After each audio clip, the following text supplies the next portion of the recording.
So let's see, it's a couple minutes after 12. Let's go ahead and get started.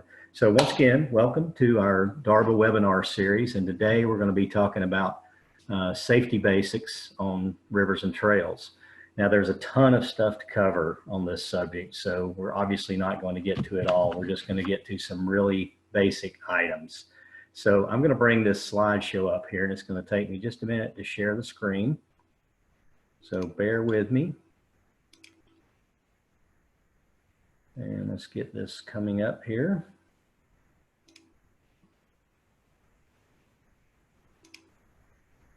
And hopefully we are up there. Now, you might still see me in the corner of the screen there. You can move that box around however you want to. You just grab it with your cursor and move it around if it's in the way. So what we're going to talk today about is safety basics for rivers and trails. And I'm Brian Williams. I work for Dan River Basin Association. And I'm glad you guys all joined us here today. And we're going to talk just a little bit about Dan River Basin Association. And I'm going to try to move my box around here. Our mission is preserving and promoting the cultural and natural resources of the Dan River Basin. And we do that with play, work, and care. Basically, education is one of our tenets. A big, huge thing for us is getting people out there and teaching them about the environment. Recreation is really what started our organization. We get people out on the river, we get people out on the trails, we have first Saturday outings, we teach them how to do this stuff properly. And we know if we get you out there, we get a chance to educate you about it, and then that makes you good stewards of the environment. So we have a lot of programs from cleanups to water quality monitoring to rain barrel programs and volunteer opportunities that we have within our organization. And we love all our volunteers. They're fantastic. We have a good time out there. We get out there on first Saturday outings and paddle or hike.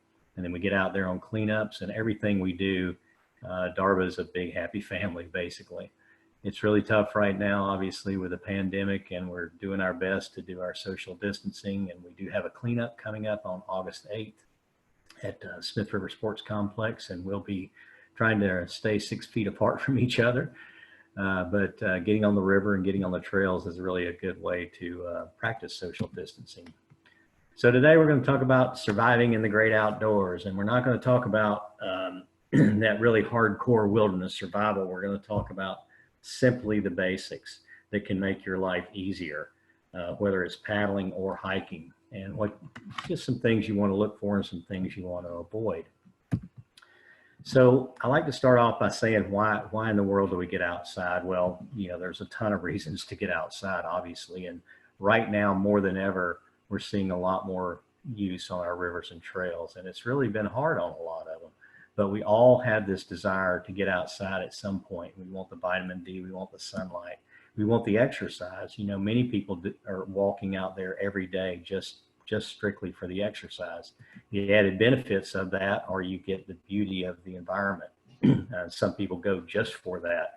I'm out there because I like to fish. I like to look at the trees and the rivers. I like to be out there in solitude. I like the peace of it all. And I like to explore. A lot of people are out there because they want to see what's around the next bend, what's over the next hill. Exploration is a huge part of it. Even if it's a local trail that you've never been on, it's new to you. And of course, the adventure, it's fun. It's fun to get out there and paddle. It's fun to get out there and hike, especially with friends and other folks. And of course, it's just all around good fun. Everybody can do it. Kids, adults, doesn't matter what age you are. It helps to be in good shape when you're out there doing a lot of these activities, but this is also a great way to help yourself get in shape. So oftentimes you hear the mountains are calling. Well, we all have to make that answer at times. And whether you like to climb mountains or you like to get on the river, nature does call to us, and it beckons us outside. I mean, just the beauty alone, the solace of being out there, and it's kind of a reset for most of us. So whether you're out there with friends or family or out there by yourself, it is a great way to kind of, just chill out and enjoy and step back. You know, leave your cell phone at home if you want to. You can do these activities obviously with a group. Obviously you can do them solo too. That's some of the things we're going to talk about how to do those safely. So from, you know, simply hiking, just a simple hike, whether it's on one of our local trails or up to a bigger mountain, if you like mountaineering or whatever, or just a nice relaxing paddle. There's adventure out there. That's what's awesome. I mean, it's just around the bend. I used to do this as a kid, just walk up creeks, and I would walk till dark, and because I wanted to see what was around that next bend. That's what being out there to me is about. You know, the hiking, the paddling, whatever it is. I'm exploring. I'm finding that adventure. But of course, even a short trip can turn into an epic adventure. So that's what we want to talk about, and that's what we kind of want to avoid, turning your trip into an epic adventure. Sometimes they're fun when you get back and say, man, I don't want to do it like that again. But you don't want this kind of adventure. You don't want to be out there rescuing you. And you don't want to make it where someone else has to come get you and put their own self in danger, especially in this time. I'm on a lot of rescue squads, and we're seeing a lot more of that right now because a lot of people are getting outside and getting on trails and rivers that really have not been out there before and don't know exactly what they're doing. So we're seeing a lot more wilderness rescues than we have lately. And all adventure is a balance of safety and risk. Just a simple hike is that way. And this picture right here is actually, this is my arm down here on the upper gully as I'm falling out of a raft. So I like it. I like adventure, but I want to mitigate the risk. And a balance is key. You know, you've got to have a balance of where am I going? What am I doing?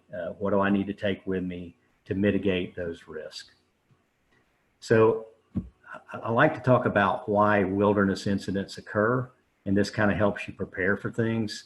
So if you're unprepared for the activity, obviously you're going out there, you don't know what you're getting into. If you've had poor sleep or you're not hydrated enough, your hygiene's not right, you're uncomfortable, bad equipment, inadequate equipment, not taking the right things with you, getting above your ability gets a lot of people in trouble.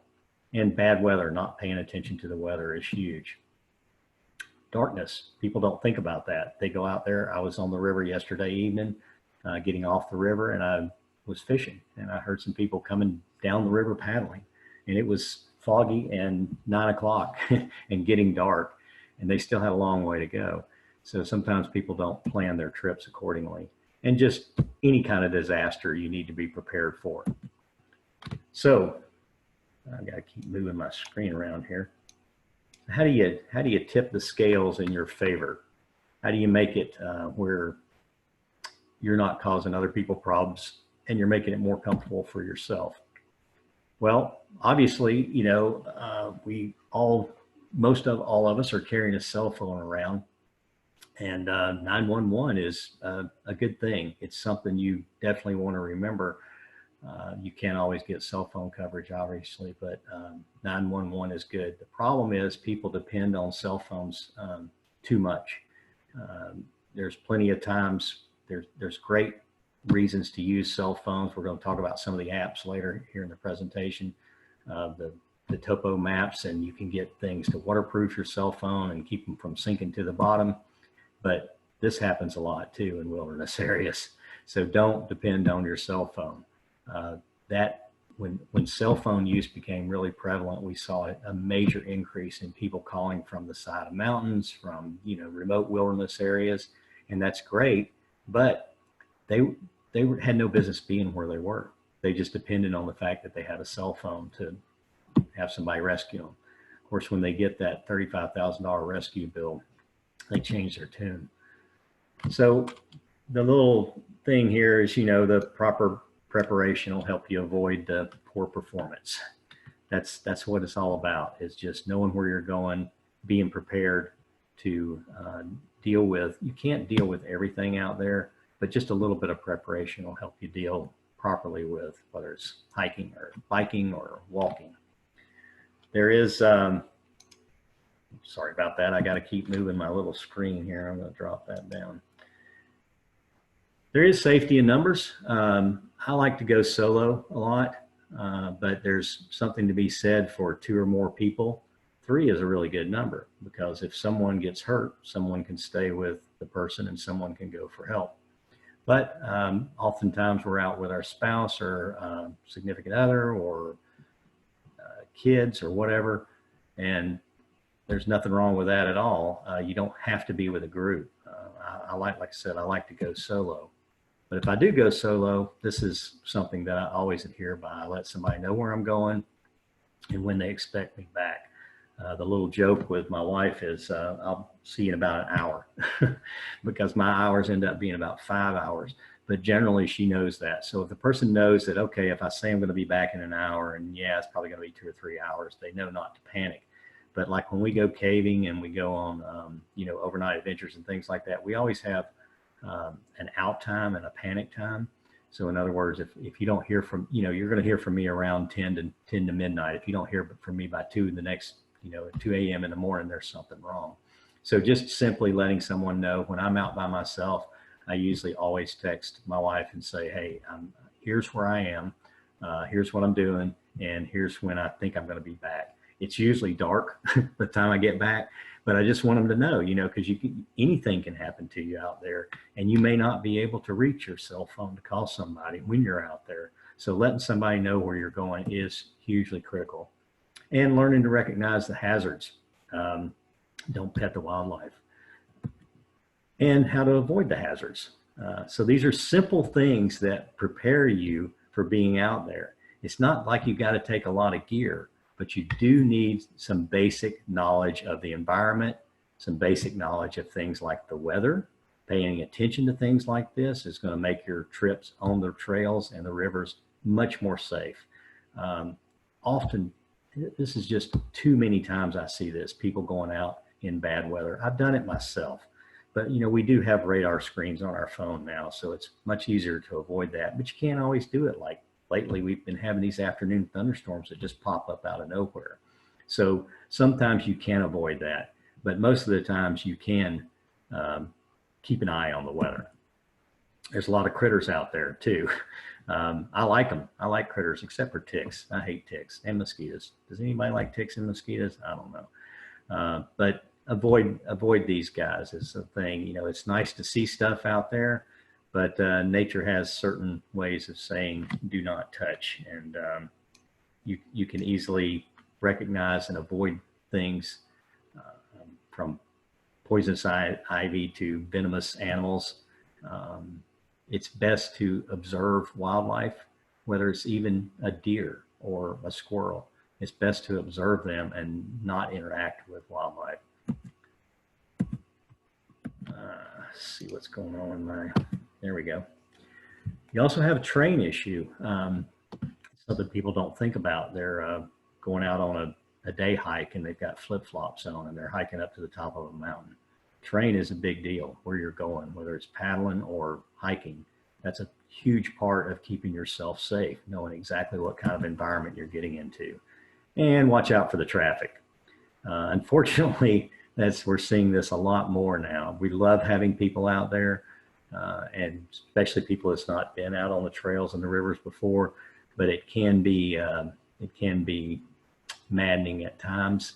So, it helps to plan your trips when you think other people may not be out there. Everybody wants to get out on the weekends, but sometimes people like to get out in the mornings. Sometimes people like to get out in the afternoons. If you can avoid the heat of the day when you're hiking, maybe you should be on the river in the heat of the day or paddling on a lake or swimming instead.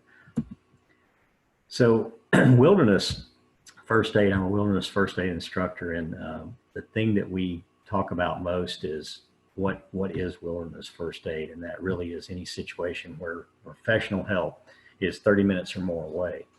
And so that's what you need to think about when you go out. Even though you may be close to home on a really short trail, professional help may be 30 minutes away, especially if you can't get to your phone or nobody can get to you. So it could be just a quick little hike on the trail or a short little river trip, but it could still turn into a wilderness first aid experience or a situation if you're not prepared. So be prepared. This is what I learned as a Boy Scout, as a motto that the Boy Scouts have, and it stuck with me forever. My dad always said, you can do anything with a pocket knife and a handkerchief or a bandana. And two things I still carry to this day. And know your skills. You need to know what your strengths are and what your limitations are, especially. Maybe you're not up for that 10-mile hike in the 90-degree sun. You might think you're up for a section of river that someone else did and said, oh yeah, it's okay, let's go ahead and do it. And then the water's up a little bit, or you got a flood situation, and it ends up being a rescue situation. So know what your limitations are, and know the group you're going with. You know, it's great to take other people on an adventure, but it's also awesome to know the other people's skills and know the situation that you're getting into. Stay hydrated, man. I can't stress this enough. People do not this. I'm guilty of this myself. There's no reason not to stay hydrated, even in the wintertime. Wintertime hikes especially, people forget about this. The river, the trail, wherever you're at, there's no excuse not to have a water bottle. And believe me, I've had it happen where I've run out of water before, and it's not fun at all. And staying alert is critical. You can have all the gear in the world, but if you don't use this piece of gear up here, it's not going to do you any good. Trails have all kinds of hazards, especially trails that you're sharing with bikes or horses, steep terrain, rocky slopes, all that kind of stuff, deadfall, trees, you know, animals, everything we've already talked about. Rivers in particular have their own set of issues, from the strainers or sweepers, as we call them, that will strain you right out of your boat when you go under it, to rocks and, you know, even debris and trash in the water. So knowing your environment, staying alert is critical. It's critical in life, you know, wherever you are, whether you're walking from the parking lot to the store or you're walking on a trail, knowing who's around you, knowing, you know, maybe there's a car at the parking lot at the trailhead that seems a little suspicious. There's nothing wrong with reporting suspicious activity. This happens a lot.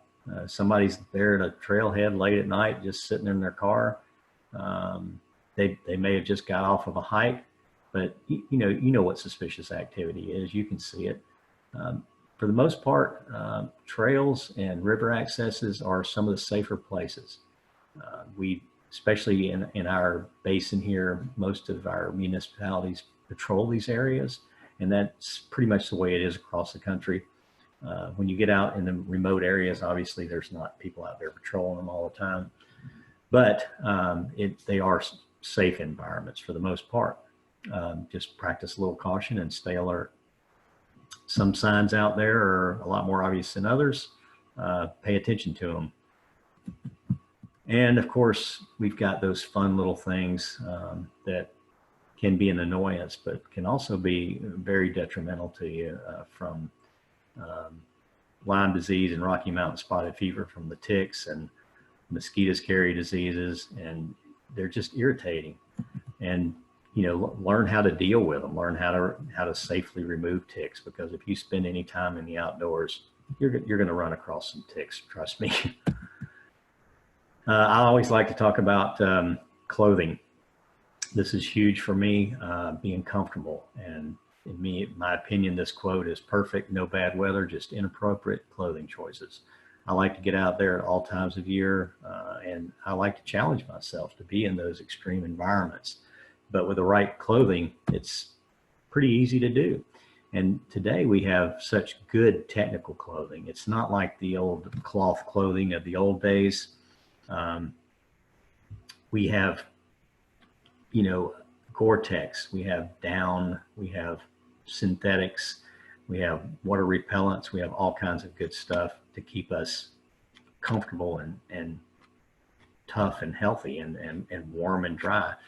And by the way, if I cannot see okay, I'm checking. Sometimes I got to check the Q&A box here, but technical clothing, I love. I'm a gear junkie. I'm a clothing junkie. I do like technical gear. Growing up as a Boy Scout, we had pump tents that were canvas. We had army jackets.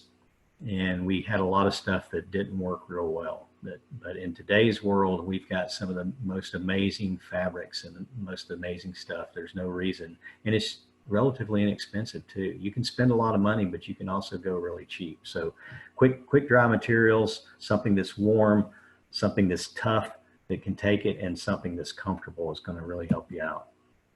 Now I've got a list of essentials. I carry a lot of stuff. Anybody that knows me, I've got a truck full of stuff. I've got packs full of stuff. I love bags. I love gear. But to me, these are some of the most essential items that you're going to want to keep with you to keep safe. That includes water, number one. Cannot stress this enough. Take water wherever you go. Maybe you don't need it. Maybe somebody else does. Maybe you need to wash something off of your hands. Water can be there's a lot of useful reasons to have water, to cool yourself down, and of course to keep hydrated. A first aid kit is great. Not everybody wants to carry a big bulky first aid kit. That's fine. Throw some Band-Aids in your pocket. Throw a bandana in your pocket. Throw some gauze or some electrical tape. My favorite bandage is gauze and electrical tape. It stays on like crazy. The appropriate clothing for the activity that you're going on is hugely important. Don't go out there climbing up a mountain with, without any shell or down or something like that, because you're going to go from a base of maybe 1,000 feet elevation and then gain up to 5,000 feet elevation, and the temperature is going to change. So have the appropriate clothing for where you're going, appropriate footwear. I see people all the time on the river with flip-flops. Usually they're coming off the river with one flip-flop because they fell out and they've lost the other one, whether it's a Croc or a flip-flop. Use good footwear. Whether it's boots, Keens, sandals, whatever it is, pick the appropriate footwear, something that's going to stay on your feet and keep it comfortable and keep you from getting blisters. A whistle or some kind of signaling device I usually always have with me. I always have one on my PDF. I have one in just about every single one of my packs. You can do a lot of things with a signaling device. You can signal for people. You can scare wildlife away if you have to. It's just good to have. And of course, if you're on the river, a PDF. And one of the essentials is information about where you're going. Learn about where you're going. If it's a trail, if it's a river, or whatever it is, look up as much information as you can. Talk to people, whatever you need to do to find out more about it. As I mentioned before, shoes and boots, sandals, whatever it is, happy feet, happy trip. I love boots. I love shoes. I love all kinds of technical gear, and I'm always constantly looking for the newest thing. I usually try to buy stuff used on eBay. I buy a lot of Keens used on eBay because I really don't want to pay $100 for a pair of sandals. But appropriate footwear is paramount. That's what you're mainly using wherever you go, is your feet. And rain jackets is my favorite overlooked item. I have all types of rain jackets, small ones, big ones, depending on where I'm going in the weather. But almost every single one of my bags has a rain jacket of some type in it. I see this on the river all the time. People going, showing up at the shop. I'm like, may get some rain today. Have y'all got a jacket? No, we didn't think about that. I think about it, and it's something you should think about too. If you've always got one in your vehicle, then there's no reason you can't shove it in your pack when you're taking off on a trail somewhere. If that's the only thing you take, that can really help you out. I was climbing the Tetons one time. I made this mistake. I'll never forget it. And we decided we're going to do a day hike from the camp, a lower altitude camp. We're just going to hike up to the moraine and check it out and kind of get acclimated. We just took off with shorts and a t-shirt and a pack and water bottle and a few things in the pack, but no shell, no rain jacket. We got up to elevation and it started hailing and snowing. And we had to get under a boulder to take shelter. And then the sun came out and it was blistering hot. And then it started hailing again. But it taught me a huge lesson to not go out with some type of covering, some type of shell. So do I have to carry all that stuff? Well, I like to carry stuff. It doesn't bother me. I like to be prepared. But no, of course you don't have to carry all that stuff. It's nice to have the essentials and things that can fit in your pocket. But what's cool is we've got all kinds of neat packs that you can put it in. And I'm a pack nut. I love packs. I have bags from river bags. I have packs. I have all different sizes of packs, sling packs. I love them. And they're definitely an item that I start with.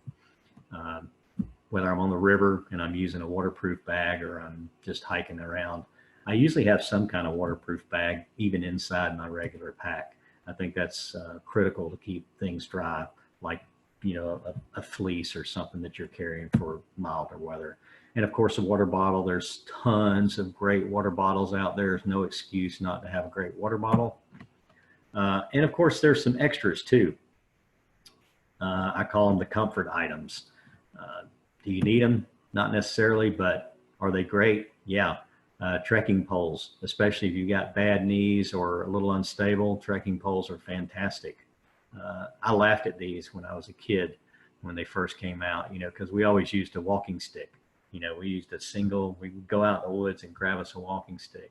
But these trekking poles are absolutely amazing. I have several pairs of them. And when I'm doing long hikes, especially with heavy gear, I'm using trekking poles.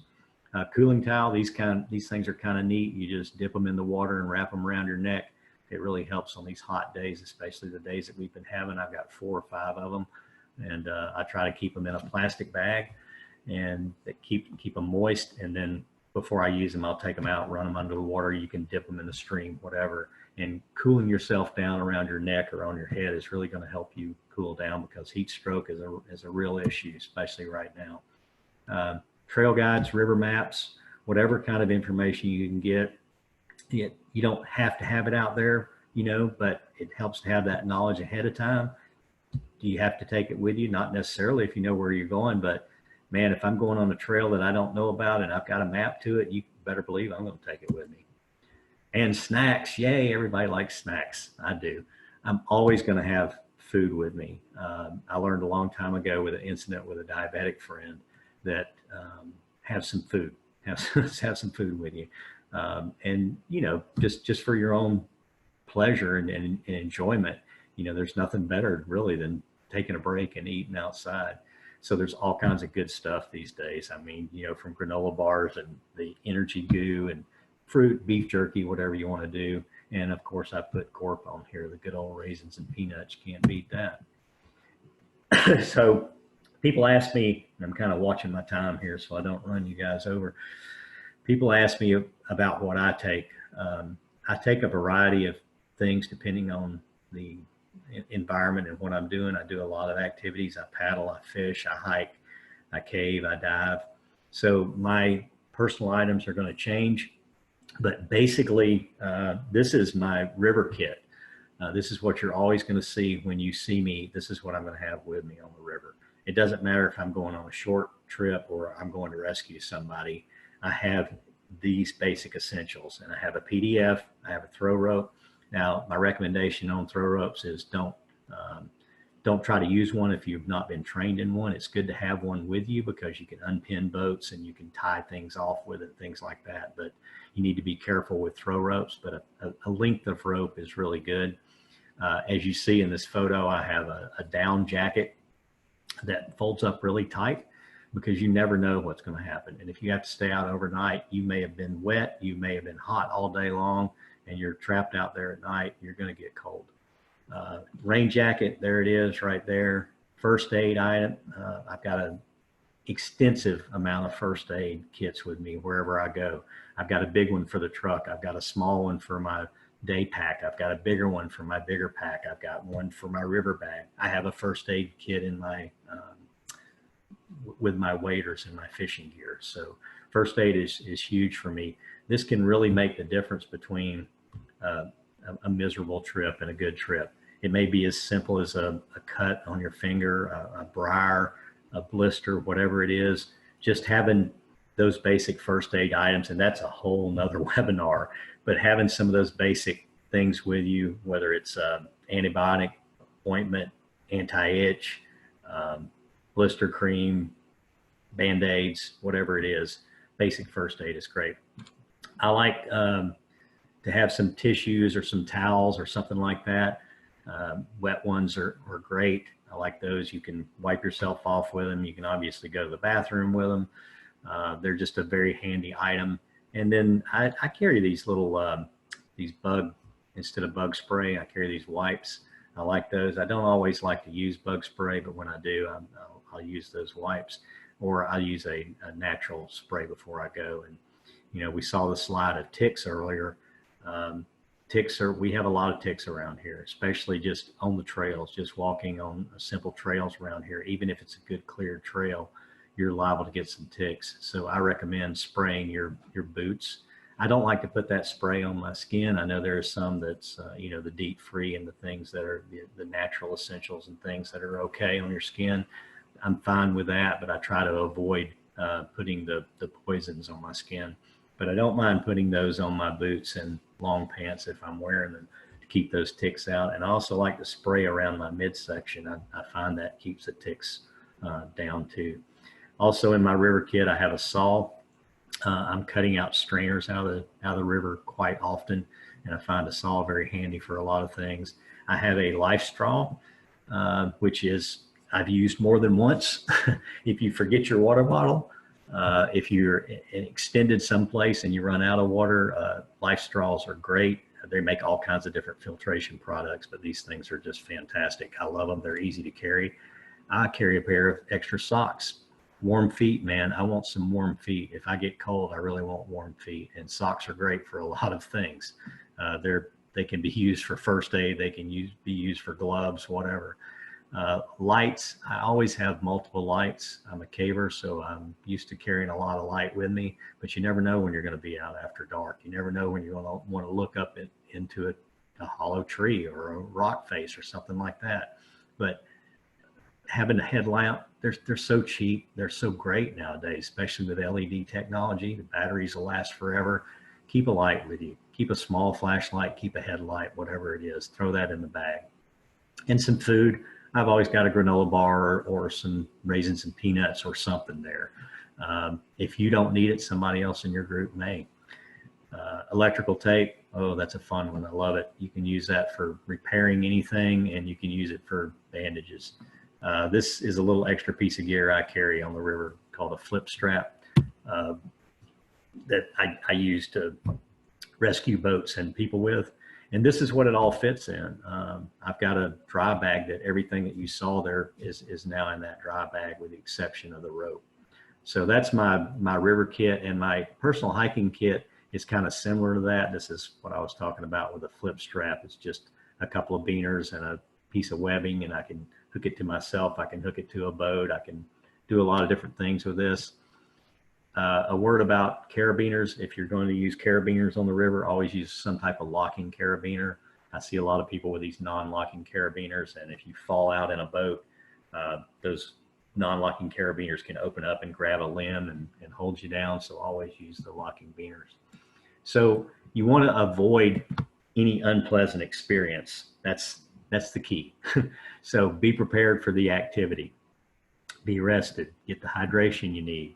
Use the proper equipment. Don't exceed your capabilities. You know, go slow. You don't need to do a 10-mile hike. You don't need to do a 15-mile paddle. You know, when you're up to it, you can. That's great, but don't start out that way.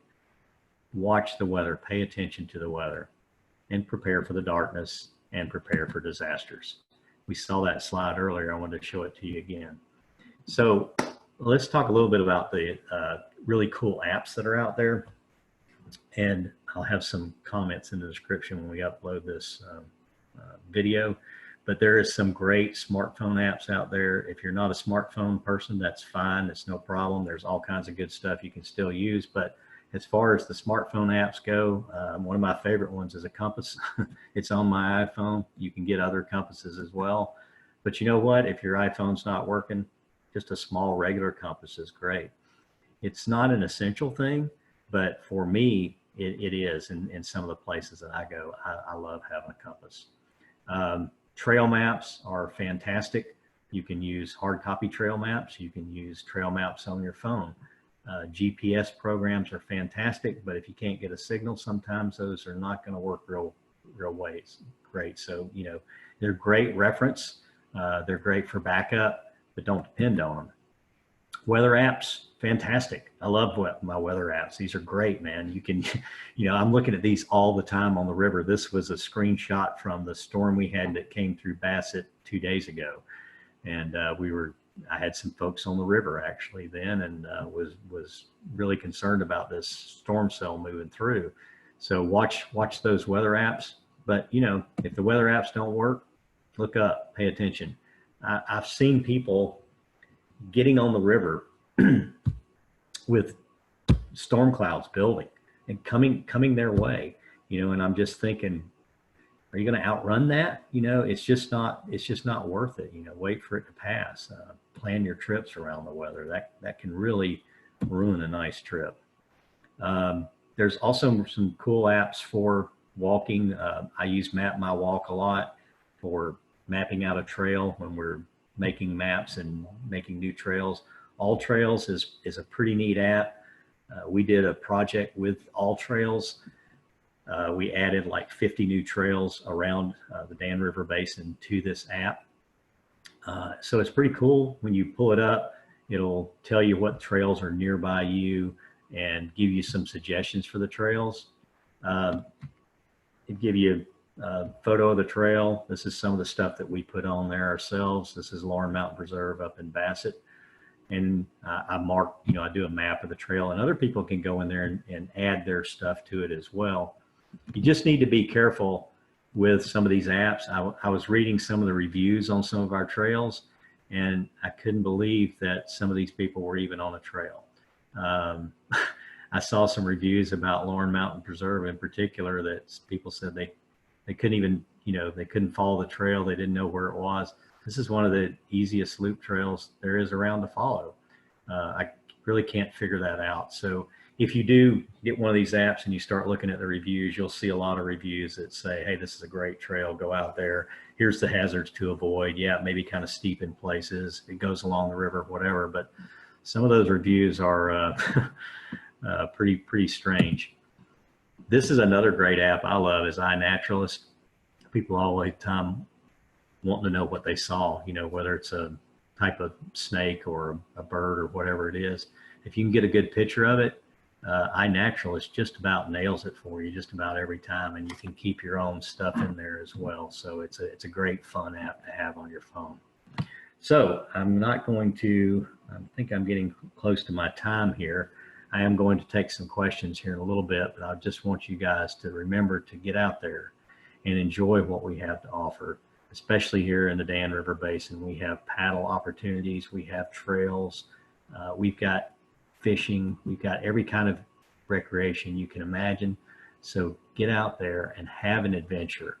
And even if you don't like snakes, but get out there and do it. So I'm going to take some questions now if you want it, and I'm going to stop this share because I wanted to show you a couple of other things. It's basically what I showed you in the program, but my bag, people often ask about how big it is. That's my river bag. That's how big it is. And everything that you saw in there is in that. I'm on the river. Always got a PDF, guys. Don't go on any body of water without a PDF, okay? Please promise me that. I rescue too many people that are on the water without a PDF. Rope, like I said, rope bag for the river. I like. When I'm hiking, I use just a regular day pack unless I'm going on overnighters. They're cheap. You can fill it up with a lot of stuff, clothing, rain gear, stuff like that, gorp, good things like that. It's not that big a deal to carry. They make great packs these days. I mean, you can carry a little hip pack, you can carry a sling pack, whatever, but it's no big deal to have this with you and carrying it on a hike. I mean, if you don't help yourself, you might be able to help somebody else too. And of course, shoes. I like good shoes. This is basically my summer attire is Keens. I like closed-toed sandals. Some people like the open-toed sandals, and that's fine, but I've found that I like to protect my toes. And I even wear socks. I've got, when I'm on the river, a lot of times I'll wear waterproof socks with these. It's not going to keep your feet completely dry, but they're pretty handy. Or I might be wearing booties or something like that on the river. But that's the main thing is I just want people to understand that proper gear, proper clothing is critical for safety on the trails, rivers and trails access. So I got a question here. Oh, this is a good suggestion from Ellen. She said, if the trail map is on the trail kiosk, take a photo of it with you on your smartphone, then you'll have a map as you walk. That's absolutely a great question. We do that a lot. And actually we have Blueway trails. We have the Philpott Blueway and the Smith River Blueway that both have maps on them. So when I'm taking people up to Philpott or showing them those Blueway things, and if I don't have a brochure, I usually try to give them a brochure with a map, but I say, hey, take a picture of the map on this sign right here and take it with you. So great suggestion, Ellen, thanks. And Tiffany says, where do you check to see if the river levels are safe? That's a great question as well. For the Smith River, we have a phone number, which is, I don't have it off the top of my head, but I can put that in the comments, that tells you what the river levels are out of Philpott, what's going on, whether they're generating and exactly what they are. But what I like to use is another app, and I got an app called River Data that's fantastic. It connects to all the USGS gauge levels on every river. So it's got a US map on there, and you can just blow it up and you can go right down to the Smith River. There's 3 of them in Henry County on the Smith River, then 1 down in Eden. And you can pick the US gauge you want and look at it and see the river levels in feet and in cubic feet per second, which is flow volume and the height.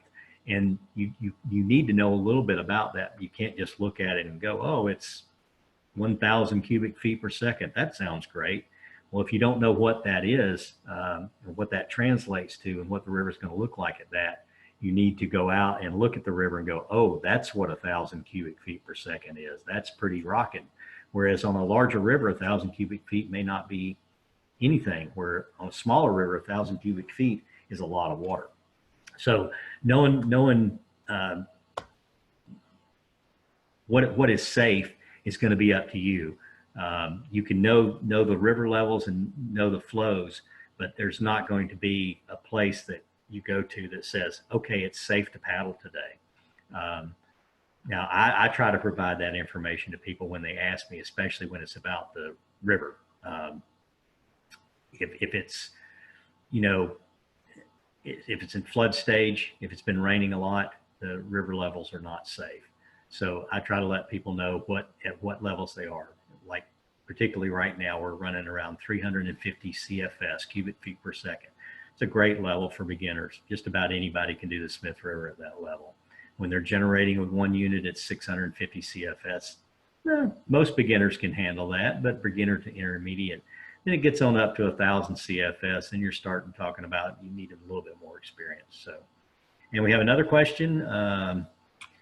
What are the most common reasons you have to rescue someone from the trail or the river? Being unprepared, that is the most common reason for rescuing somebody. They've either not worn a life jacket, or they're doing something above their skill level. On a trail, usually it's something like someone's either lost or has an injury. A sprained ankle is very common. Wildlife encounters, not so much, but usually it's people that are turned around and lost. So that's where a good cell phone helps out with that. We can usually take care of that. But injuries are also the problem. But on the river, it's simple things like getting in over your head, basically, not knowing what you're getting into. You've flipped a canoe or a kayak and you don't know how to get it back up, or you get it pinned, or you're lost and you don't even know where you are. Those are the types of rescues that we see all the time. And I've got a chat here from Mark. Said, you mentioned a bandana. I always carry several pairs of pantyhose. Strains helps keep warm and used for a lot of emergency situation. That's a great tip, Mark.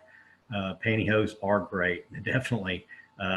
Something else, any kind of gauze that can soak up a lot of blood is really good too. And of course, bandanas and cloth can do that, but you want it clean. But pantyhose is a great idea. A lot of good uses for that. Okay, so I'm also supposed to remind you guys that the next DRBA webinar will be the last Wednesday of August. Not sure what that date is, but keep an eye out for that. And if there's not any further questions, if anybody else has any questions, please let me know. Once again, we have recorded this and it will be available on our YouTube channel.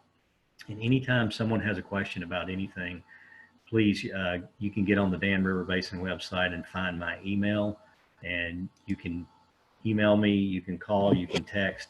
Be glad to answer any questions that I can on the river or trails, local rivers and trails. We do have interactive maps on our website. Most of the tourism websites have those as well, but you can click on an icon and see exactly what is at that river access or at that trail. And most of the time it'll give you kind of a difficulty rating, what it's suited to.